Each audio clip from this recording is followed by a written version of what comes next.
We talked to our next guest earlier this season when the All-Star game for the ECHL came right here to the Amway Center. He's the commissioner of the ECHL. Bob McKenna is back to chat with us as the Solar Bears get set to play their final home game of the season against Florida tonight. Bob, we need a win to clinch a playoff spot. Then we could play Florida 10 straight games, perhaps, in a first-round series. It could get feisty down here between these two teams. Well, it very well might get a little feisty. We try as best we can from a schedule point of view to try to have the division rivals play late in the season when the playoff spots are on the line. But as it turns out in this case, it looks like they might be first-round opponents in the playoffs as well. So they will see lots of each other here in the upcoming week or two. All right, Bob, we need a point tonight, all right? So we got to get this win so we can be part of the playoffs, all right? The league needs us in the playoffs, all right? Well, we need 4 teams in that division, and certainly Orlando's in a pretty good spot right now going into the last weekend. Either need to pick up a point or have Greenville lose a point in order to sneak in. But we've got some great races going on, not only this one, but across the league going into the last weekend of the regular season. We've got 7 teams battling for the last 3 spots, so it's been very competitive the entire season. Bob, let me be selfish. The Solar Bears have done really well this past week and had great crowds, 8,000 for the game on Saturday. What has Orlando meant to the ECHL since it's come back? Well, it's been a terrific addition to the ECHL. Not only is it a marquee market in terms of recognition by fans, by tourists, by people just across the country, but it's an outstanding facility.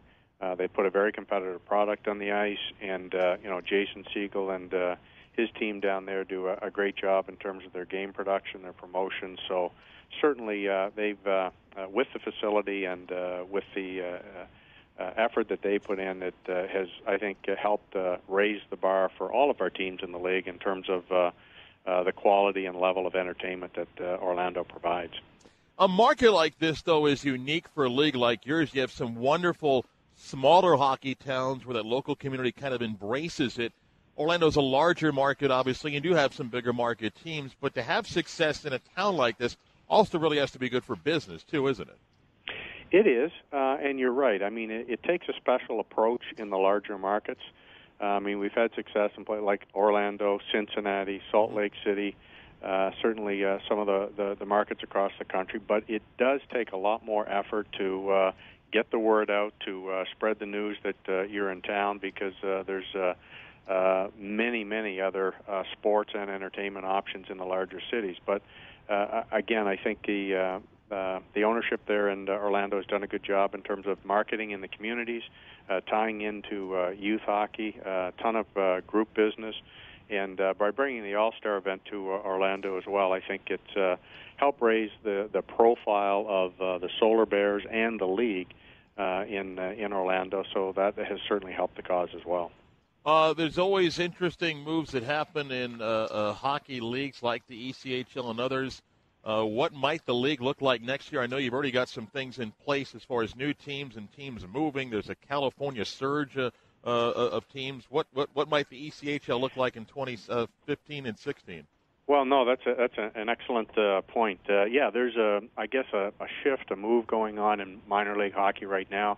The American Hockey League, the AAA League, is creating a California division or Pacific division next year with 5 teams.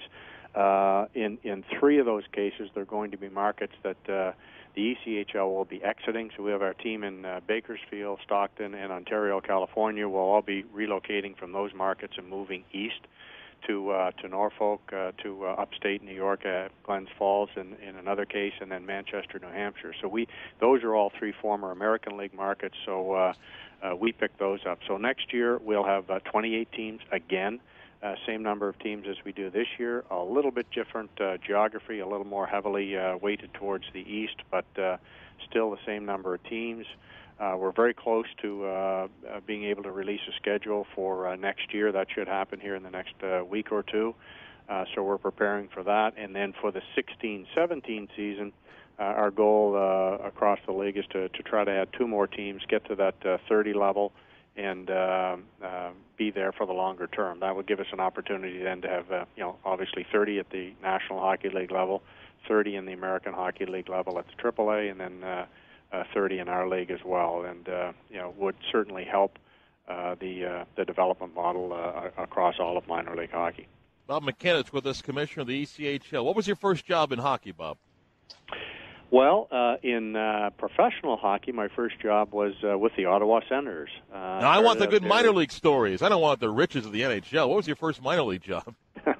That was in Greensboro, North Carolina, working for an American Hockey League team that was affiliated at that time with the Florida Panthers. So it was having grown up in Canada and be involved there in hockey all my life. It was a change coming to North Carolina and trying to sell hockey there, but certainly had a wonderful time and met a lot of great people. What's the most challenging job you face? As you said, you went to a town not known for hockey, and now you see all these wonderful southern and southwest towns that embrace the sport. What was the most challenging place you said, wow, we got to sell it here? Was it Greensboro?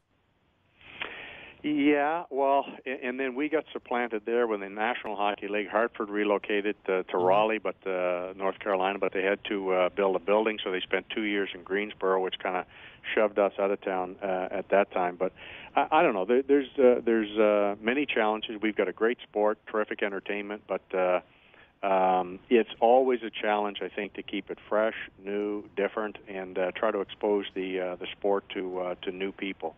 And in many non-traditional markets, which we tend to have in the ECHL, that'll be continue to be a challenge in many of our markets. But our front office staffs are doing a great job, working hard, and our attendance numbers over the years continue to tick up slightly, and we're happy with that and optimistic for the future.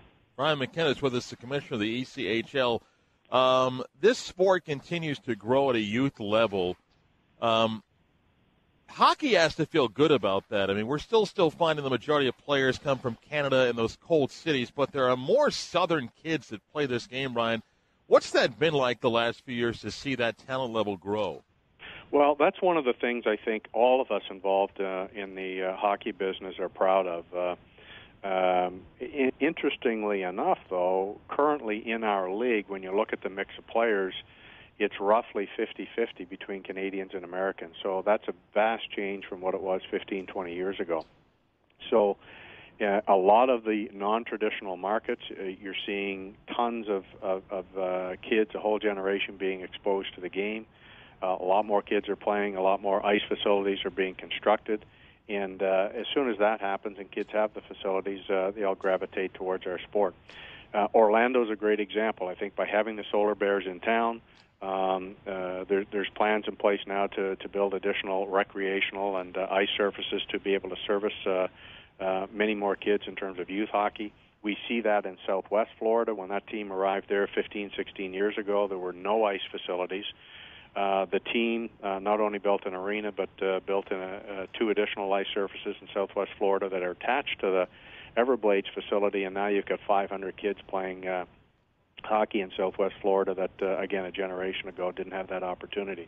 So we see it in places like Florida, we see it all in Texas, in California, and now there's a lot of kids coming from those areas that are going on to play high levels of junior hockey, getting college scholarships, D1 college scholarships, and working their way up through the system. So from where we sit, we're very encouraged with that, and are happy with the role that we've played to try to help promote that across the country.